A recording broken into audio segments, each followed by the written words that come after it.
The White House has another unique idea to unlock the stalled housing market after floating a 50-year mortgage over the weekend.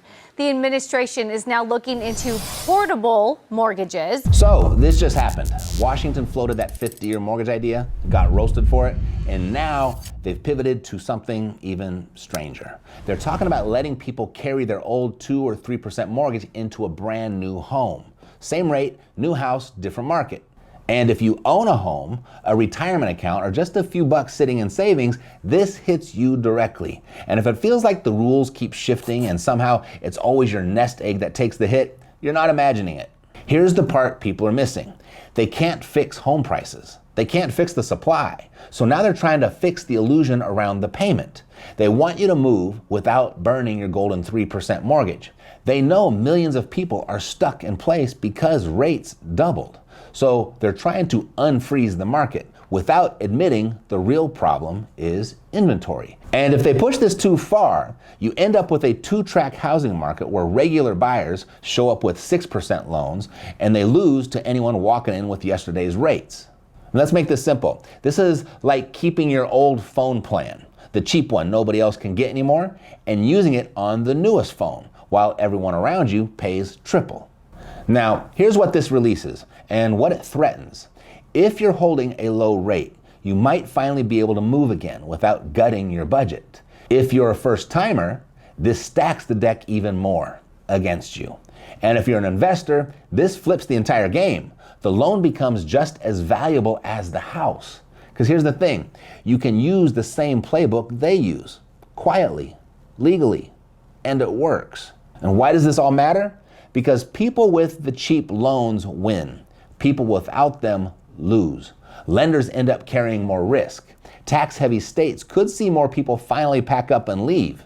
And if you're not paying attention, your home, your equity, your retirement, they all get dragged into this mess. And here's the quiet part no one is saying out loud. This isn't about helping you. This is about protecting the institution stuck holding those 3% loans. It's about optics, making monthly payments look smaller so nobody asks why prices never came down. It's about shifting the cost onto the next buyer, not the people who caused the problem. You'll hear all sorts of expert takes. Some say portability frees up empty nesters and gets homes moving again. Others warn that it rigs the entire market in favor of people who already won the rate lottery. Lenders say it's technically possible, but they'll charge more to make it worth their time. And the pushback, it's simple. If you keep stretching the loan, you never fix the supply issue. And here's what most people are missing. We pulled the receipts on this. This isn't a demand fix, it's a mobility fix. They're trying to unjam the housing chain without lowering prices or adding new supply. Canada and the UK do versions of this already, but there's fine print most buyers never see. Two sides to this, as always. One side says, good, this lets families move again. The other side says, great, another rigged system that rewards the early winners and leaves everyone else behind. Here's what the sharpest person in the room is noticing. Whoever controls the cheap loans controls the deal flow. It's a new moat, a new form of leverage. And most people won't see it until it's too late. Now, here are the questions that everyone's asking right now. Will this make housing even more unfair? Maybe.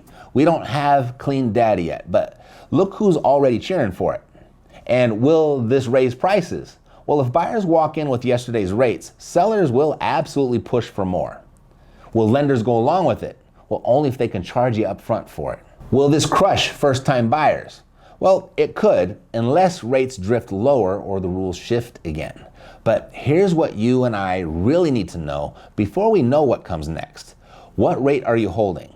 What loan type do you have, and can anyone legally take it over? If portability becomes real, who gets the benefit, you or the lender? And do you want the lower payment or the shorter payoff? And what happens to your retirement plan if this inflates prices again? If you've got answers to any of those questions, drop them below. So has this happened before? Yeah. Every time they try to help with cute loan tricks, teaser rates, interest-only loans, pandemic money, the pain, it shows up later. So the takeaway, buy what makes sense today. Treat anything exotic as a bonus, not the plan. Quick translation here for landlords, this isn't about the property. It's about the paper attached to it. A house with a cheap loan becomes more valuable than the house next door. And that brings us to the real choke point. because none of this matters. The portable loans, the cute policy ideas, the political theater, if you still can't get the money when you actually need it. That's the part nobody talks about. They expect you to wait in line, to fill out forms, to pray that the bank approves you, and hope that your timing works out. Meanwhile, the people at the top, they don't wait.